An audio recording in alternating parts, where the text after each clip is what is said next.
Bom dia, turma 3001, tudo bem com vocês? Eu espero que sim.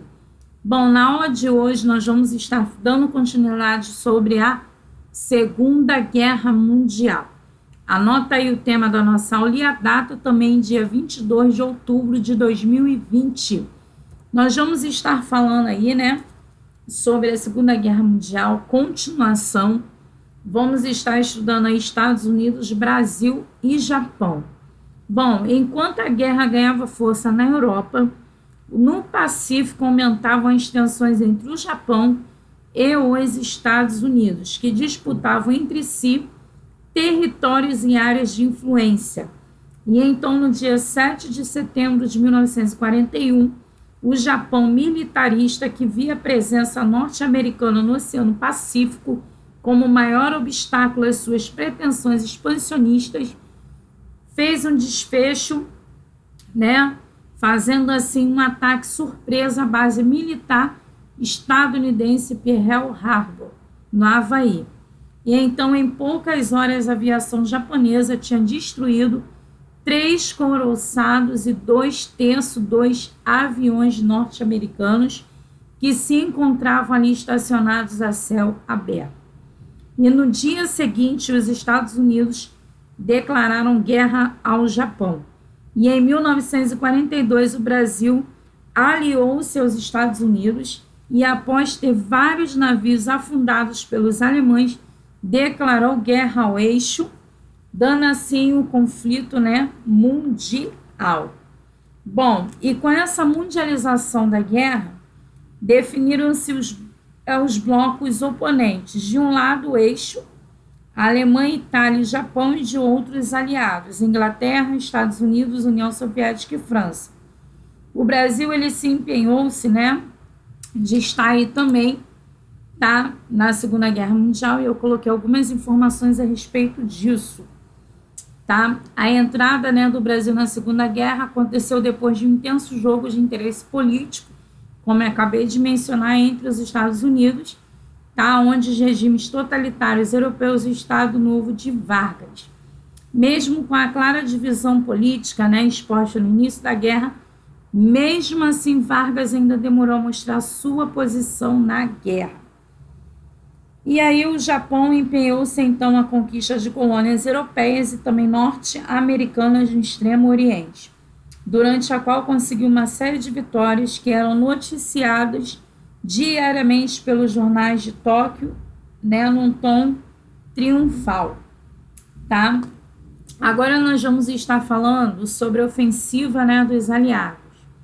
Marchando contra Berlim, melhor dizendo, os aliados abriram a primeira fase, ou frente de luta contra o eixo.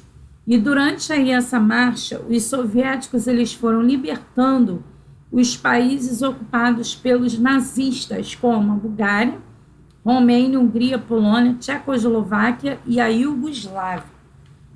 Enquanto isso, pessoal, no Pacífico, os Estados Unidos, eles conseguiram a primeira vitória significativa contra o Japão, na Batalha de Midway, afundando aí 4 dos seus 6 porta-aviões.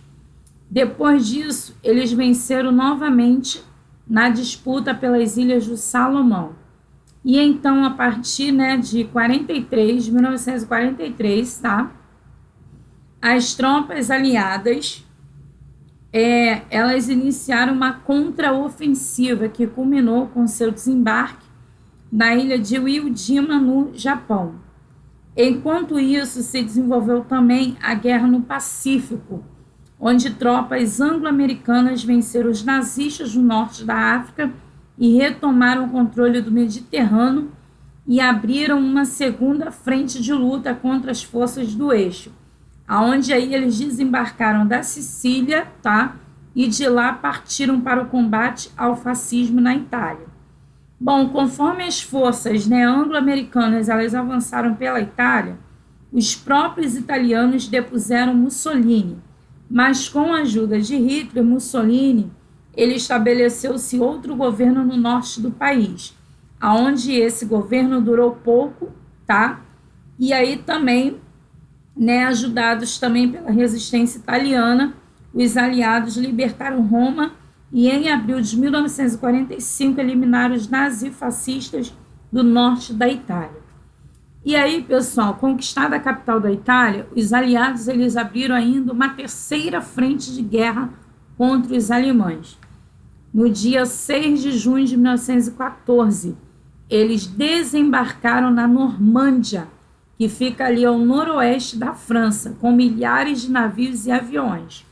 Nas transmissões por rádio, o dia do desembarque, né, foi chamado de dia D. Esse dia D aí, tá, foi para que os alemães eles não pudessem identificar a data em que este iria, né, ocorrer. E aí, enfraquecidos pela luta em várias frentes, tá? Como nós acabamos de falar, a primeira, a segunda e a terceira, os alemães eles foram sendo derrotados. E então, em agosto de 1944, os anglo-americanos libertaram Paris do domínio nazista e abriram caminho em direção à Alemanha. Logo, a capital alemã passaria a ser bombardeada por anglo-americanos de um lado e pelos soviéticos de outro. Hitler, então, entregou armas a homens, mulheres e crianças. Quando ele viu que estava perdendo, né, ele pegou aí e convocou todos para que lutassem em defesa da Alemanha até a morte. O esforço nazista de fanatização da luta foi em vão. Atingida por enorme quantidade de bombas, Berlim, a capital do Terceiro Reich, caiu em poder dos soviéticos. E então, de 30 de abril de 1945, hastearam a bandeira de seu país no prédio, né, Reichstag, no parlamento alemão. Naquele mesmo dia, Adolf Hitler e Eva Braun, sua esposa, se suicidaram. E então, em 8 de maio de 1945, o exército alemão assinou a rendição incondicional. E então era o fim, né, do Terceiro Reich, da também Segunda Guerra na Europa. Agora vamos para as atividades. Você vai responder no seu caderno um texto que vai falar justamente sobre o Brasil na Segunda Guerra Mundial, que é um para refletir da página 708.